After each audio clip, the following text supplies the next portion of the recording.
In 1976, it was thought we were on the brink of another major flu outbreak. Medical science appeared to be prepared.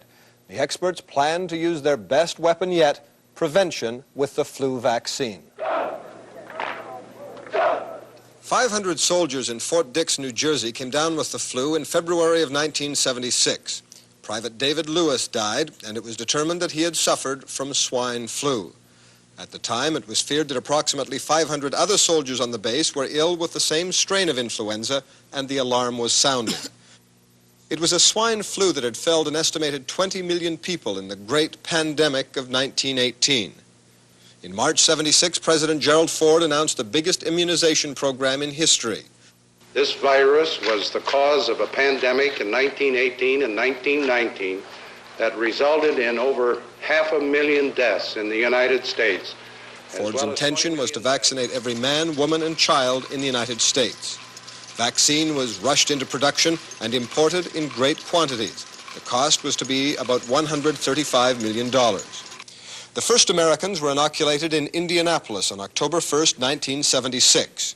Even though there were no confirmed cases in Canada, the government decided to participate in the program, and the first batch of vaccine was delivered on November 1st.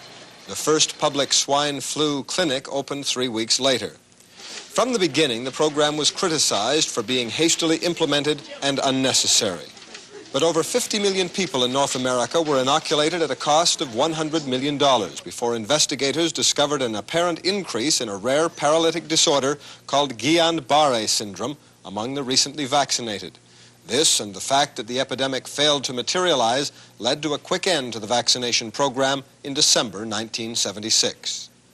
Researchers and experts now fear that the failure of the swine flu epidemic to materialize in '76 will have detrimental effects on preparations for future pandemics.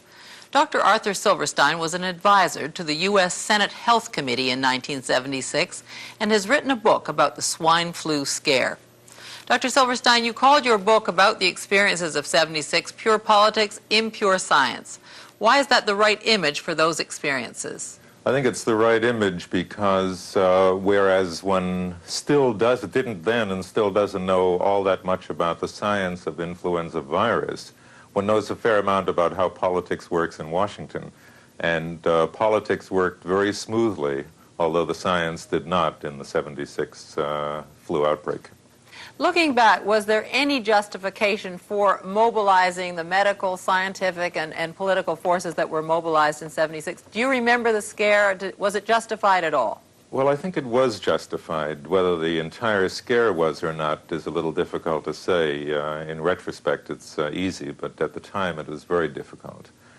I think it was justified in this respect, that the scientists, based on what they then knew about influenza virus and influenza disease, I think had every right to expect that there was a fairly good probability that a dangerous influenza pandemic would sweep the world, and that there was time to get ready and practice preventive medicine. Let's turn to the politics, because you blame Gerald Ford's need to be reelected for what he then went on to do. Politics did play a role, as it does in almost everything that goes on in Washington. The fact that it was a presidential election year wasn't overpowering, but it did have an effect. I think that's part of the reason why the question itself on whether to get the United States government into the influenza vaccine business finally reached the president's desk. It was an election year, he was running, there was a sense in the country that he was sort of wishy-washy and indecisive, and this was a good way to show that he was decisive and he could act on an issue of importance. Dr. Silverstein, if we were wrong in '76, were we at least in that experience able to prove that we can mobilize adequately? Were this shift that everyone thinks could be coming in the next year or two to appear, could we mobilize enough vaccine, do you think, to protect a population? I think we can. We've learned some valuable lessons, or at least I hope we've learned some valuable lessons from that '76 affair.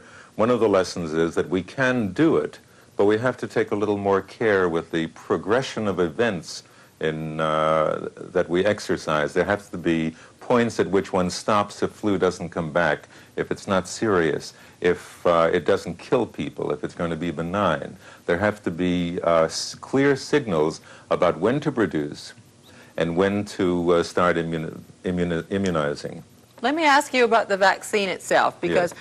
what also so damaged that campaign, and what maybe people are most worried about, is because of the paralysis syndrome that afflicted 500 people who got the vaccine, people are afraid that in the future even a killer flu won't get us worried enough to take the risk of the vaccine itself. I think that's a misperception. One of the reasons I wrote this book was to make a plea for governmental continuation of efforts in this area. I happen to think, as I think most virologists believe, that there will be a major antigenic shift, and sooner or later there will come another worldwide pandemic, and that we should get ready.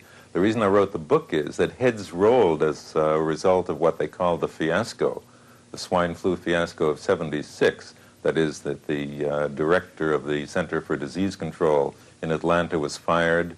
The Assistant Secretary for Health in the Department of Health, Education, and Welfare was let go. And I'm afraid that government officials will not act out of fear for making a mistake the next time.